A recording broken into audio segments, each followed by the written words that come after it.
Welcome back to Sissy Maya. Make sure to subscribe to our channel to never miss an update. Additionally, consider subscribing to my Patreon to get access to these features, and much more. The three of them drifted back to sleep for about an hour. Carrie was the first to wake up when a pressure in her bladder became too much to ignore. She struggled for a few moments to free herself without disturbing the twins, but eventually, she made a mad dash to the bathroom. She quickly relieved herself, wiped herself clean, and removed her nightdress and panties, placing them in the hamper. She put on a shower bonnet to protect her long hair and adjusted the shower until it was the perfect temperature before hopping in for a quick shower. After drying off, she wrapped herself in a towel and shook out her hair. Staring at herself in the mirror, she realized just how different she looked. She was taller, her hair was a little darker and shorter, and her face had changed, but it was still beautiful. Her figure was more alluring than it had been before. Unconsciously, she grabbed a new toothbrush and toothpaste, brushing her teeth, gargling mouthwash, applying deodorant, and brushing out her hair until it shone. In the bedroom, the twins were still asleep, clinging to each other. Carrie went to the dresser, picked out a bra and panty set, and dressed herself. She found a blouse and pants in the closet, along with a nice pair of sandals. At the vanity, she applied a little eyeshadow, mascara, powder to even out her skin tone, blush to highlight her cheeks, and a rosy lipstick to finish the look. Carrie looked at the twins one last time. They looked so cute together, and though she knew there was more to their connection than just their looks, it didn't bother her. She blew them a kiss and tiptoed out of the room. She made her way to the kitchen, where she started a pot of coffee. The rich aroma filled the air, intoxicating in its depth. Roger had always loved coffee but had never appreciated the smell as it brewed. Carrie found a large mug and filled it with the coffee when the pot finished brewing. Leaving the kitchen, she discovered a sliding glass door that opened onto a patio and garden. She sat in a chair, watching the birds soar overhead and the squirrels scamper across the ground. The garden was beautiful, an explosion of color from over 100 species of blooming flowers, mixed in with a variety of trees. A koi pond with a mist hovering over it, a birdbath fountain, and small statues decorated the space. Carrie marveled at it all, noting a concrete buoy tinkling into the pond and a pagoda on a small island connected by a pedestrian bridge. It was a stunning half-acre backyard. As she sat, Caroline joined her, and together they watched the sun rise over the fence. "Morning, Carrie. How are you today?" "Doing okay, I guess." "I was a little shocked, but pleased to see the changes." "Yes, we made those changes while you were sleeping." "Did you notice the other change we made?" "No, what do you mean?" "Well, did you need help getting dressed today?" "No, I didn't, Caroline. We made a small adjustment to help you adjust while you get comfortable in your new situation, presenting yourself as a woman. It doesn't always come easy." Carrie paused, thinking back to the morning. "I hadn't really thought about it, I just did it." "Thanks. We did that to help take one less stressor off your plate," Caroline smiled. "You make a great cup of coffee, Carrie." "It's one of those things Roger liked," Carrie explained. "He spent so much time around coffee shops around the world. I still enjoy it, at least." "I'm glad about that. Disassociating yourself from your old self, I see," Caroline observed. "I can't see myself as Roger right now. I don't know if it's good, but I think it helps me for now." "You may be right. Let me ask you something, Caroline, if I may?" "Of course, go ahead." "Rita and Courtney are sisters, aren't they?" "Well, in the loosest sense, yes, but you should ask them," Caroline replied with a mischievous smile. "Now, are you ready to start learning, Carrie?" "You mean right now?" "Yes, I know you want to get out and do other things, but I want you to at least be able to shield yourself." "All right, I guess now is as good a time as any." "Turn your chair to face me, Carrie," Caroline instructed. "Now, place your hands on my temples, as I do the same. My mind is open to you. Can you feel it?" Carrie furrowed her brow in concentration, quieting her mind and trying to sense Caroline. It took a few minutes before she realized she could feel Caroline's presence. "Yes, I can sense you. I can sense you too. It's almost like you're shouting, 'I am here.' Now, feel what I do as I block you out." Suddenly, Carrie couldn't sense Caroline anymore, as though a door had closed between their minds. Caroline then had Carrie try to shield her own mind. Carrie could feel Caroline's presence, but couldn't figure out how to block her. Caroline demonstrated again, and they continued to work back and forth. Then, out of nowhere, Carrie slammed the door on Caroline.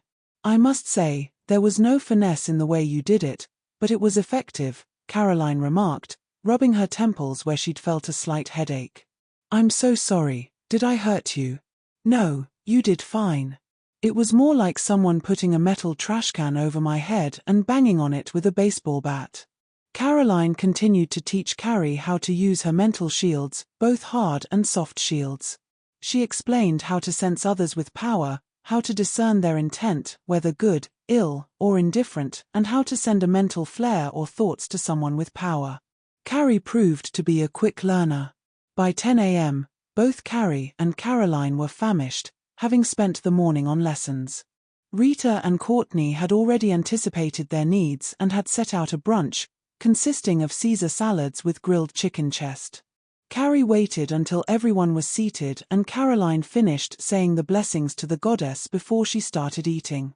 Though she was initially disappointed with the portions, she found herself satisfied without feeling overfull by the time she finished. As they ate, the girls asked Carrie about her plans for the day. "I need to visit some rare book dealers, then head to a coffee shop to work out the code I need to send to my lawyer." "It's important," Carrie explained. "All right, Carrie.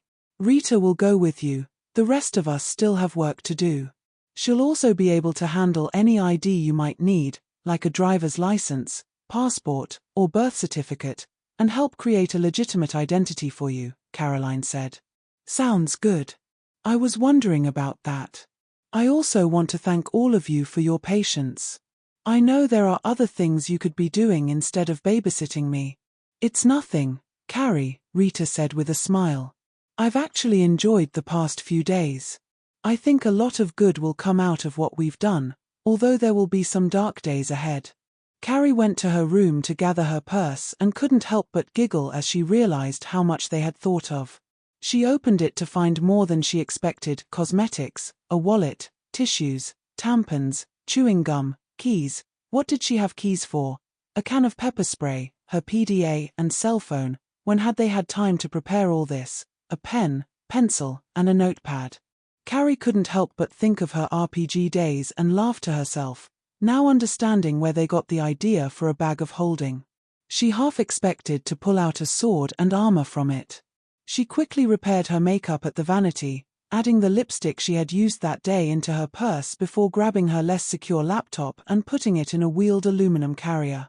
She made her way to meet Rita. Rita had also packed her purse and laptop in a wheeled carrier.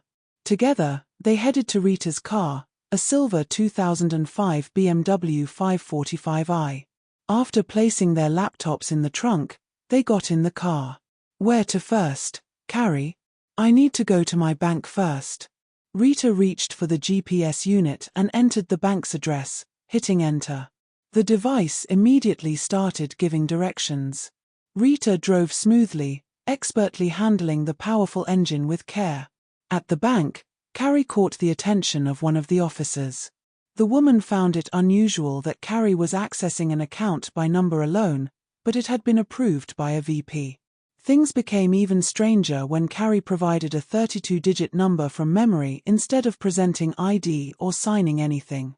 However, the documentation for the account allowed such access, so the withdrawal went ahead, and Carrie took $7,000 in cash. A bank bag with the money inside was brought to her, and after thanking the bank executive, she left. As they were walking out, Rita chuckled. "You really had that lady scratching her head. The transaction was legal, but some banks don't like it. If I'd withdrawn another $3,000, she would have needed ID to report the transaction. I'm closing the account today and opening a new one once I get some ID as Carrie." "Right, I'll have that ready for you by tomorrow. How? You'll see, it's magic, Rita said with a playful giggle. Now, where to? I found about 4 rare book dealers online, Carrie said, handing the list to Rita. I think the first one on the list will have the book I need. They had it listed on their inventory. Once I verify it's the correct volume, I'll buy it. After that, we'll head to a Starbucks or any other Wi-Fi hotspot. Sounds good, girl, let's go. They visited the first bookstore, but it wasn't the right volume. The second and third didn't have it either, but by the fourth, they finally found the correct edition. It cost Carrie $2,500. At a Starbucks, Rita and Carrie set up their laptops. Carrie asked Rita what she was drinking and went off to buy their drinks. They settled into work, and Rita helped Carrie set up an instant messenger account so they could communicate while they worked. Carrie pulled out her book and began composing an email to Roger's attorney to liquidate the rest of his assets. They messaged back and forth about Carrie's new identity. Rita needed to know which city Carrie wanted to be from and which schools she'd attended. Carrie told her that Roger had been born in Van Horn, Texas, but she preferred to be listed as coming from Huntsville, Texas. Since she knew much more about it, Roger had attended Sam Houston State University there for 6 years. Rita began working with the information, while Carrie went back to the book, continuing her email. They worked for about 2 hours, taking breaks for the restroom and refills. Finally, at 2 p.m., Carrie used one of Roger's online email accounts to send the message to the attorney. Rita sent Carrie an email with an attached .doc file of her new legend for approval. Carrie read through the document, which detailed her fabricated backstory: born at Huntsville Memorial Hospital, sharing Roger's birthday, but in 1983 instead of 1972, living in the Forest Hills subdivision, attending Huntsville High School and graduating in 2001, and earning a B.S. in political science with a minor in criminal justice from Sam Houston State in 2004. The document included lists of teachers, professors, friends, and work history, everything needed to establish a realistic identity. Carrie even recognized some of the college professors, who Roger had also had. Wow, Carrie said after reading the 10-page document. You really did a complete job on this. If only these people actually knew me, it would be airtight. They will remember you after tonight, Rita said with a smile. By tomorrow morning, you'll also have an authentic birth certificate, social security card, driver's license, and passport. How did you manage all of that? You're not the first person to be transformed, Carrie. Today, it's almost impossible to do anything without a verifiable past, especially after the 9th of November. We specialize in creating identities for people who've been transformed, using our abilities to make them as real as possible. The internet has been a huge help in this. We work our magic in 2 ways, so to speak. The day after tomorrow, you could have a private detective or a government agent trace you, and they'd be satisfied with what they found. I hadn't thought of that. That's incredible. Rita, I have one more question. Let me guess. You're wondering about Courtney? How did you know? Did you read my thoughts? No, I didn't read your thoughts. It's just that I've been asked that question before. To someone who doesn't know us, she's my twin sister. But to my friends, she's not just a sister, she's my ex-boyfriend now girlfriend lover. And no, it's exactly what she wanted. She knew I was a lesbian, and I just couldn't love him. He asked me if I could love him if he were a girl. I said yes. He didn't know everything about me, but he started transitioning on his own with surgery, hormones, and so on. When I found out what he was doing, well, the rest is history. She's one of us now, too. Not as powerful as you or me, but definitely stronger than average. Wow, I never would have guessed that. And what do you mean by not as powerful as you or me? I'm not powerful. You'll see in time, Rita said, with a knowing smile. If you joined us and learned, you could probably rank 4th in our group, maybe even 3rd. Brittany, Shannon's daughter, is weaker than you, but she can do more than you at the moment. I'm either 4th or 5th. It's all relative, you see. While ability is important, It's not the only thing that determines your rank in our group. The desire to serve is the most important factor. Stacy could have been first, or a close second, if she had received more training. It hurt us when we had to shun her, but she just wasn't a very nice person. Couldn't she have overpowered your group? She could have, if she had attacked any one of us at a vulnerable moment. But we didn't give her that chance. If she had attacked us as a group, we would have reacted defensively and drained her power. Then, we would have compelled her to avoid doing any more harm. She knew that, which is why we didn't move against her. We stood united behind Caroline. Together, she couldn't touch us. Wow, that's a lot to think about, Rita. Thank you for everything you've done for me and are still doing. We've got a couple more stops to make before heading back. We need some pictures, and we need to stop by Shannon's place. She's the one handling the IDs. Carrie's laptop beeped with an incoming alert. It was a confirmation from Roger's attorney her email had been received, and the liquidation of Roger's assets had officially begun. Rita and Carrie arrived back home just before dinner.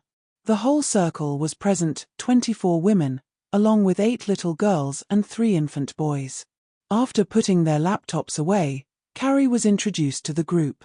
She found herself in a reception line where each woman personally greeted her with hugs and kisses, expressing genuine concern and well wishes. Afterward, she was led to the dining room, where Caroline offered a blessing over the food. The meal was already set out, dishes of every kind covered the table, sideboards, and the breakfast counter between the kitchen and dining room. Each lady had contributed a covered dish. Carrie found it impossible to describe the aromas of the food, it made her mouth water. Everyone was encouraged to take a plate, fill it with food, and enjoy. Carrie took small samples of as many dishes as she could, trying not to appear greedy. The more dishes she saw, the hungrier she realized she was. Once her plate was loaded, Rita led her to a seating area with 2 couches and 2 easy chairs arranged around a large coffee table. Carrie sat in one of the easy chairs, while other women and their children filled the couches. The crowd shifted as some left and others took their places. It seemed like every time Carrie took more than 2 bites, someone was asking her a question or talking to her. Dinner seemed to last forever. She didn't have to get up for anything. Whenever her glass emptied, someone appeared to refill it. As Roger, Carrie had been very good at remembering names and faces, and she realized that ability hadn't faded. However, she also noticed how much more engaged she was now. She'd spent many days by herself before, focused on research and business.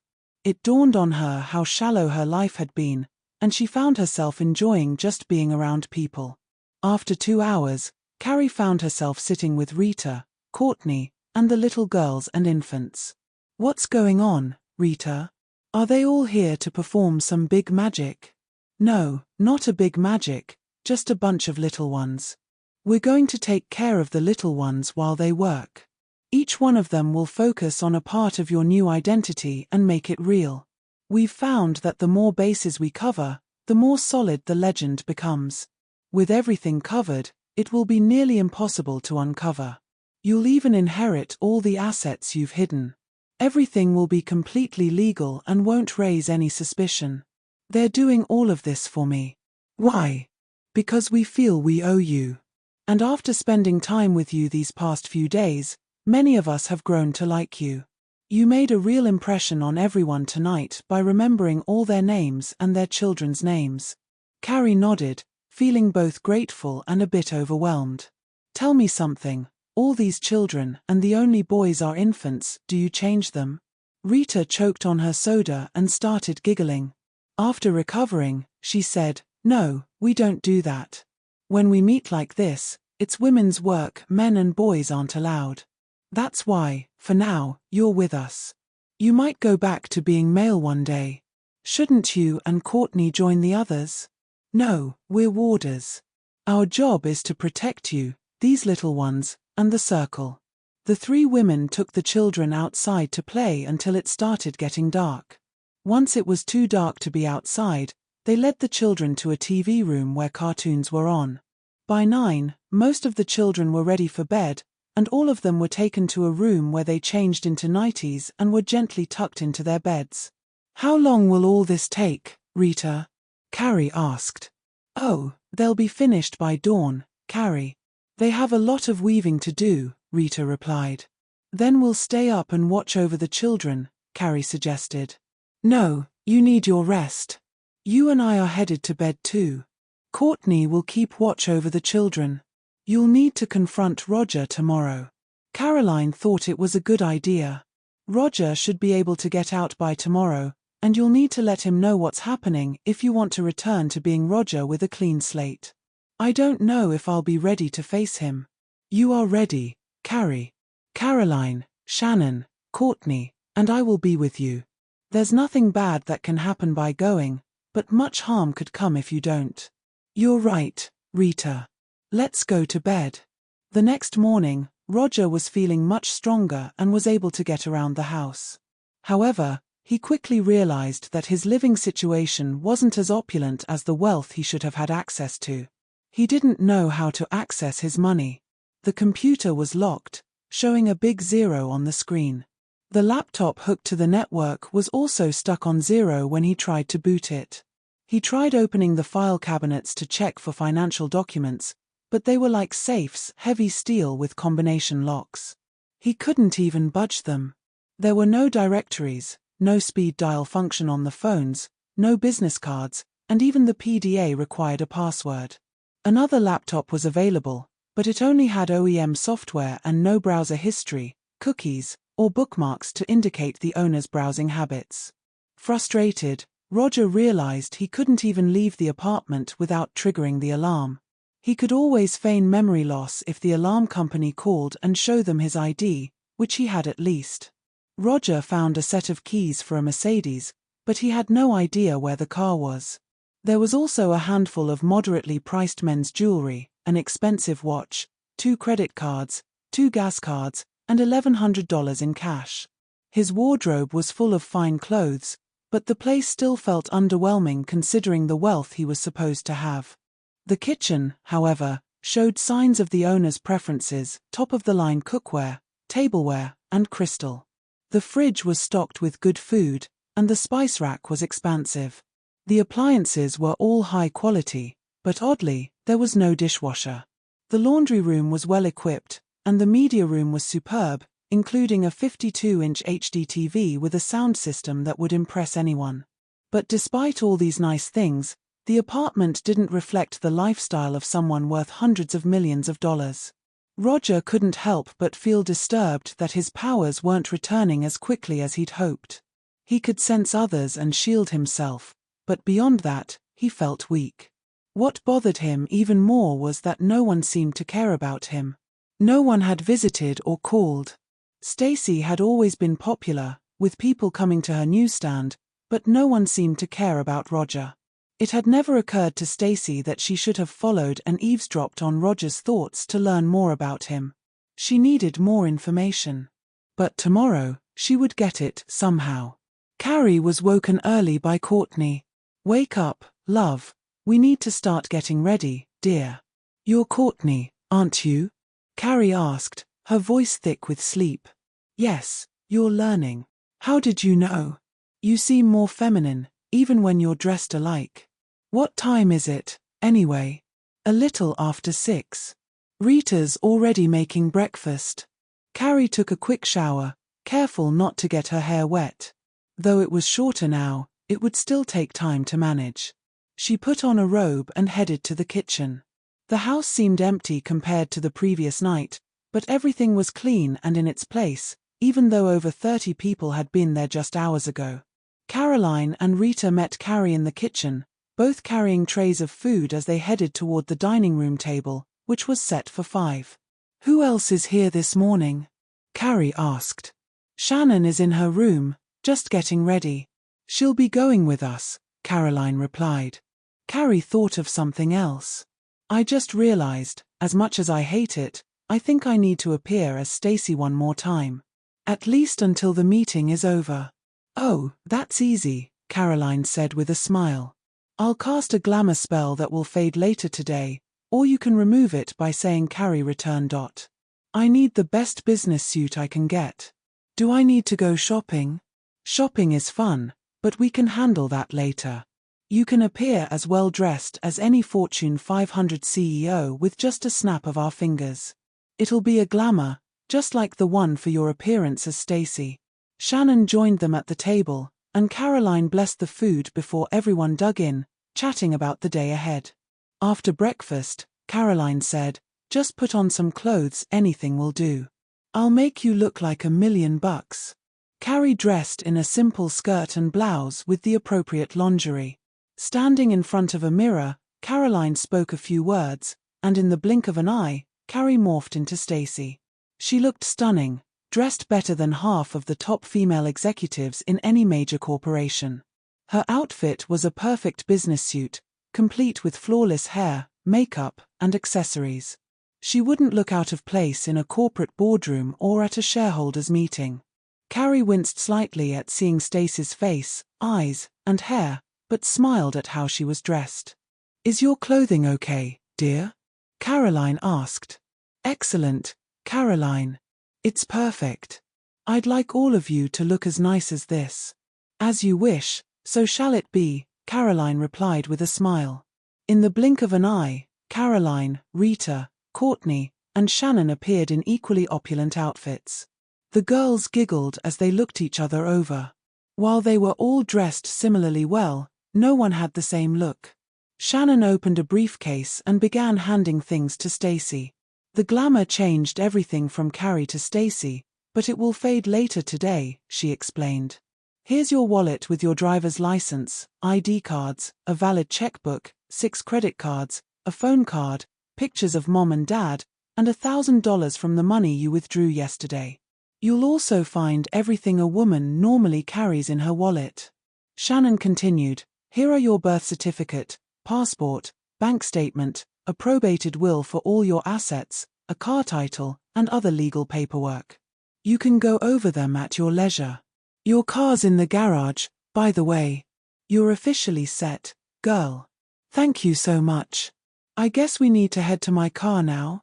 "Not at all, dear. Our limo is pulling up right now," Rita said, with a grin. "We're going in style." The limo arrived outside the exclusive high-rise where Roger Johnson lived. The doorman nearly tripped over himself as he hurried to open the door for the ladies. They gracefully exited the limo. Following Stacy, the group approached the front door, where another doorman opened the exterior door for them.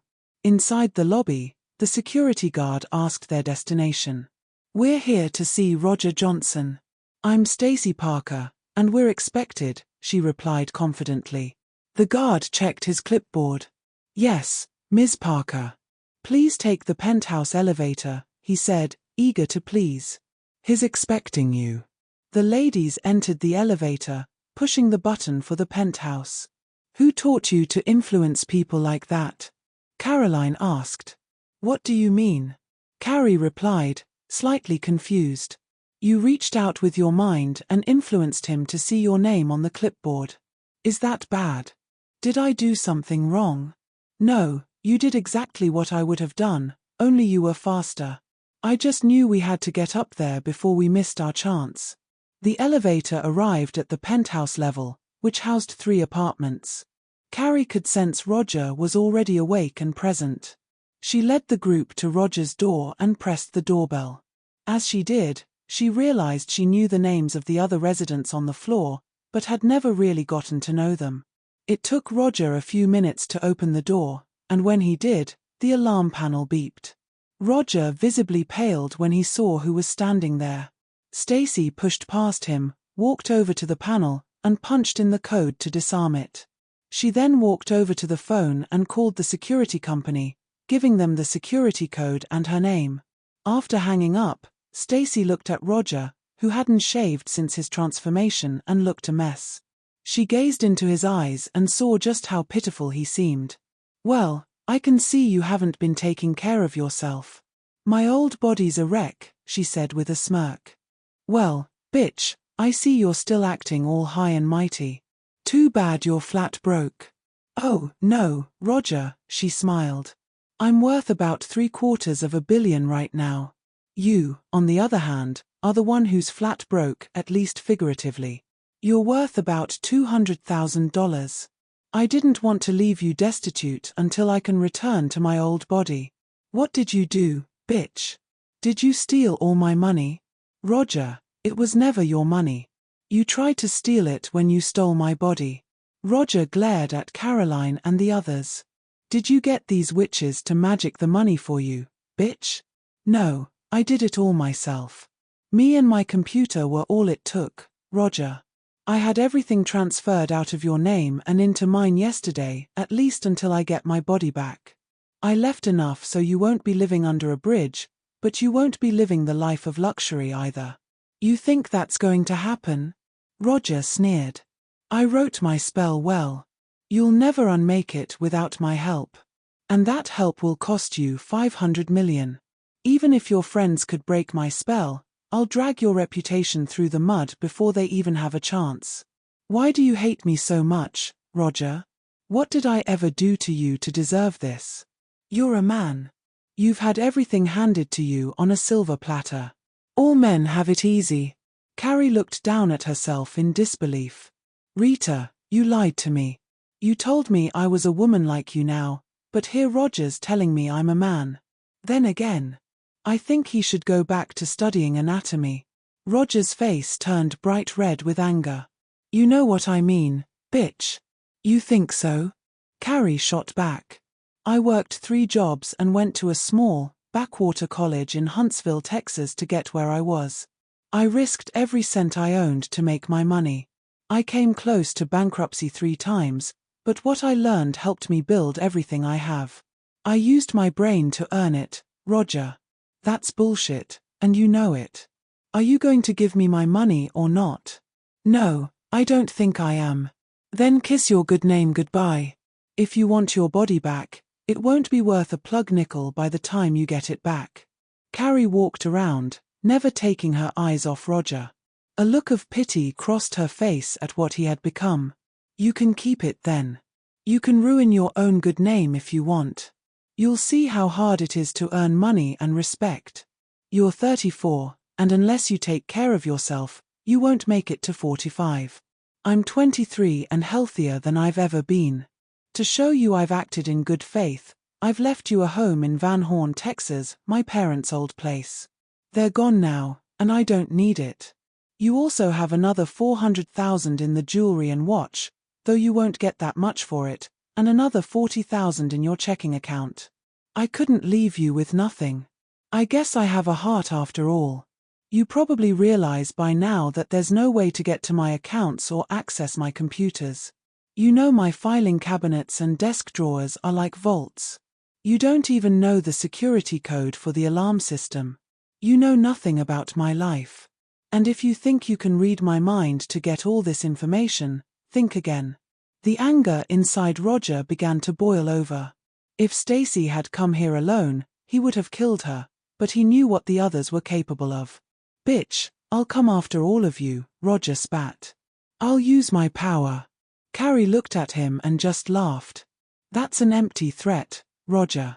Have you even tried using any of your powers yet? Thank you, by the way.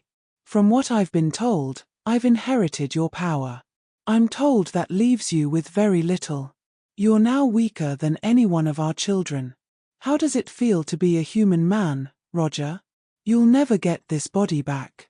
Carrie's eyes filled with sadness as she looked at the callousness of Roger's heart. As you've spoken, so shall it be, Roger. She realized that after those words, there was no turning back. She would forever be Carrie, but somehow, that no longer bothered her. Caroline, Rita, Courtney, and Shannon all spoke in unison, so mote it be. Roger visibly paled at their words. He realized that he had no leverage left. Carrie had just given up any claim to being Roger again. Power was in the air, and he could feel it. Stacy had just cast a spell, and he realized he had made a huge mistake. He could never return to being Stacy.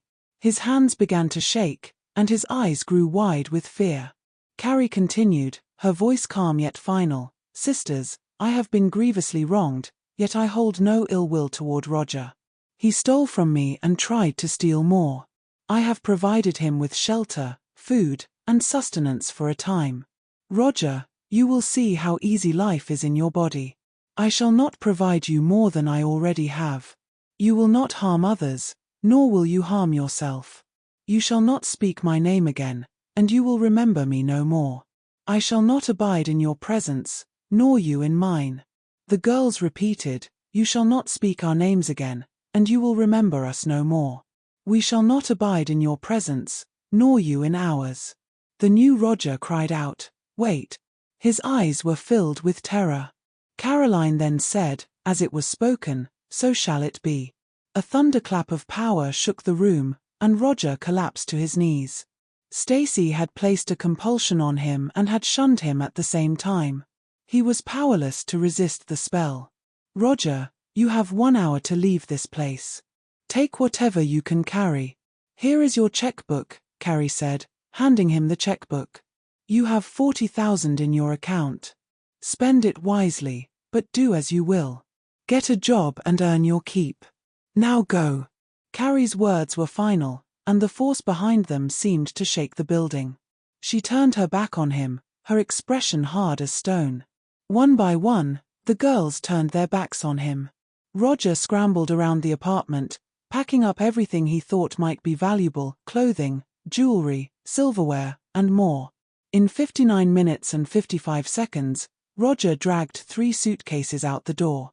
As the door closed, Stacy whispered, Carrie, return, and then broke down in tears. Rita and Courtney rushed to her side, comforting her until she cried herself out. Once the tears had dried, Carrie walked over to Caroline and said, Mother, may I join with you and your sisters? Will you teach me your ways? Daughter, you already have joined us, and yes, we will teach you, my child, Caroline said, smiling warmly. Carrie went through the room, removing the things from the apartment she wanted to keep. The rest of Roger's possessions she simply wished away. With one final look around, she turned her back on everything she had been. Mother, take us home. This way, my daughter. This way. And with that, the girls left the apartment, never to return.